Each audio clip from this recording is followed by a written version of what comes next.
James, chapter 1.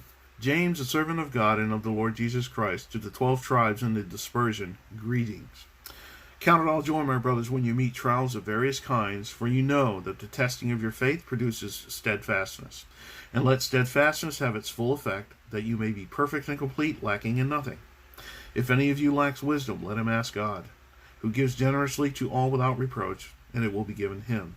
But let him ask in faith, with no doubting, for the one who doubts is like a wave of the sea that is driven and tossed by the wind. For that person must not suppose that he will receive anything from the Lord.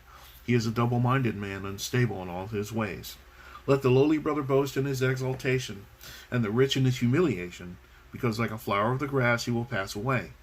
For the sun rises with its scorching heat and withers the grass, its flower falls, and its beauty perishes.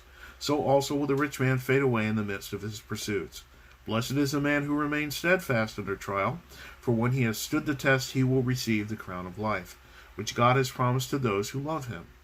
Let no one say when he is tempted, I am being tempted by God. For God cannot be tempted with evil, and he himself tempts no one. But each person is tempted when he is lured and enticed by his own desire. Hold on just a second, guys. I've got to highlight that. Ooh, that's good. Then desire, when it has conceived, gives birth to sin, and when it is fully grown, brings forth death.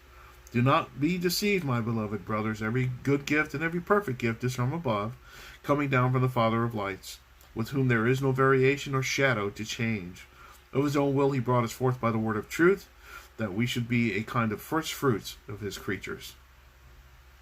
Know this, my beloved brothers, let every person be quick to hear, slow to speak, slow to anger, for the anger of man does not produce the righteousness of God.